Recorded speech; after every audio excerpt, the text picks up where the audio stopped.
أعوذ بالله من الشيطان الرجيم بسم الله الرحمن الرحيم Al-Quran Surat Al-Baqarah. Ayat 47. Tafsirnya.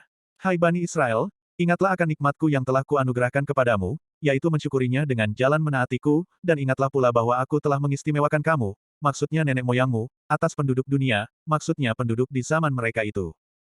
Ayat 48. Tafsirnya.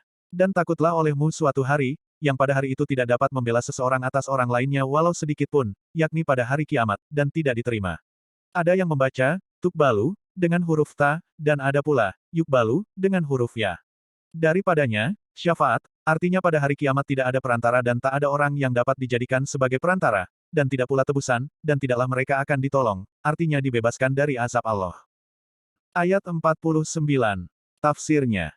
Dan ingatlah ketika kami membebaskan kamu, maksudnya nenek moyangmu, ucapan ini dan yang berikutnya ditujukan kepada generasi yang terdapat di masa Nabi kita, mengenai nikmat karunia yang dilimpahkan kepada nenek moyang mereka itu, agar mereka ingat kepadanya dan beriman kepada Allah Ta'ala, dari kaum keluarga Firaun yang merasakan kepadamu, maksudnya menimpakan sejelek-jelek siksaan, artinya siksaan yang amat berat. Kalimat itu merupakan hal bagi kata ganti orang yang terdapat pada, membebaskan kamu.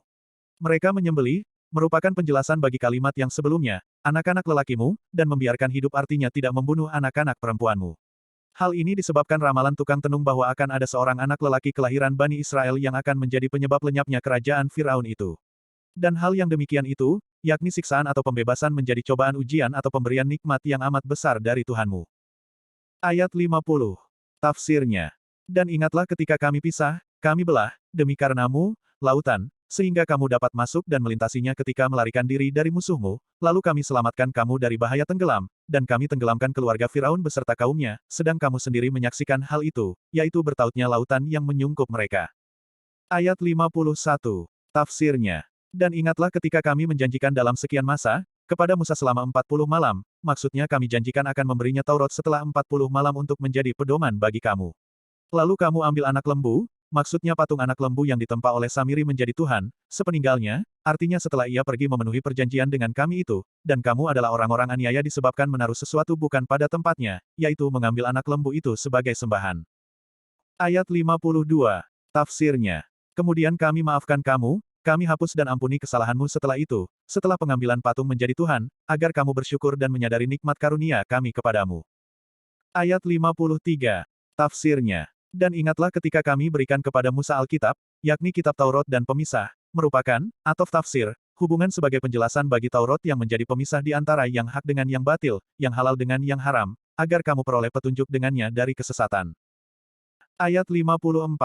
Tafsirnya. Dan ketika Musa berkata kepada kaumnya yang telah menyembah patung anak lembu itu, hai kaumku, sesungguhnya kamu telah menganiaya dirimu karena kamu telah mengambil anak lembu sebagai sembahan, maka bertobatlah kamu kepada Tuhanmu yang telah menciptakanmu atas kesalahanmu tidak menyembah kepadanya, maka bunuhlah dirimu, maksudnya hendaklah yang tidak bersalah di antaramu membunuh yang bersalah.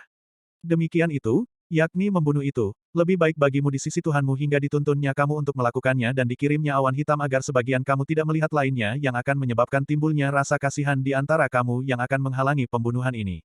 Maka berhasillah pembunuhan massal itu sehingga yang tewas di antara kamu tidak kurang dari 70.000 orang banyaknya. Maka Allah menerima tobatmu. Sesungguhnya Dia Maha Penerima Tobat lagi Maha Penyayang. Sadaqallahul Azim.